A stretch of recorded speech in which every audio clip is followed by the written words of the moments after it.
Today's morning coffee vinyl side. Ira Ironstrings, the best damn dance band in the land, 1960. What does this band of Dixie influenced swing and dance instrumentalists have in common with the mighty Van Halen?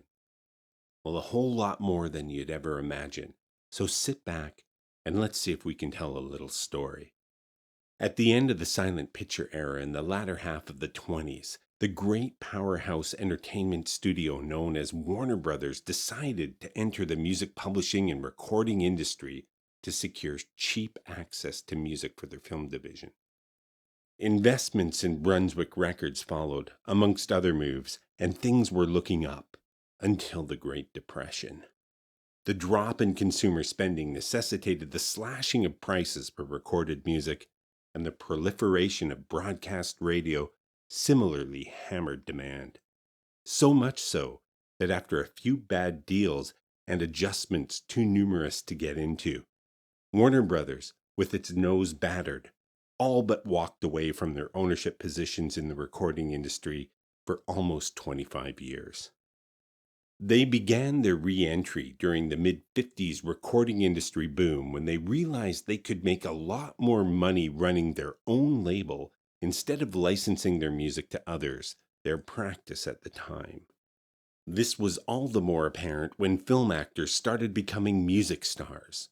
Warner had some of the biggest names under exclusive contracts, so there was money on the table that was theirs for the taking. They just needed to move on it. In 1958, they'd hire former Columbia Records president James B. Conkling, the man many attribute the success of the LP record format to run the new Warner Brothers Records.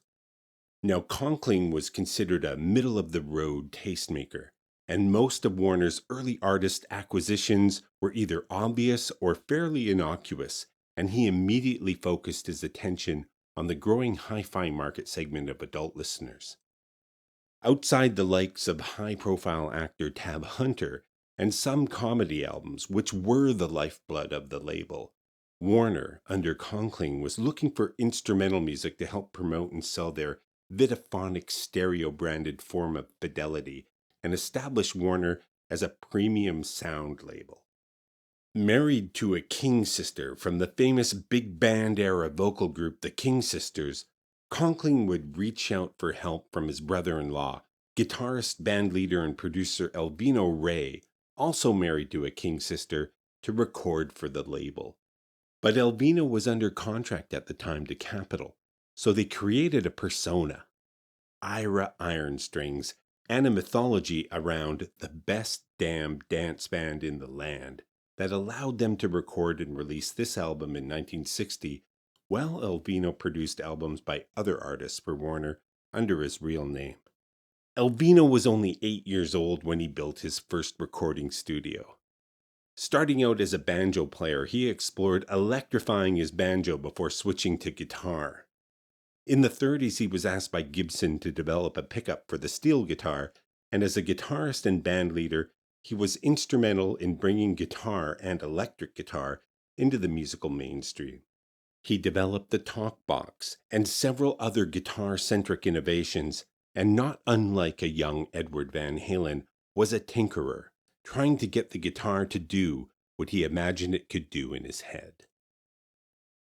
The Elvino Conkling run at Warner was short-lived. Conkling was pushed out in 1961, and the persona of Ira Ironstrings faded into collective obscurity.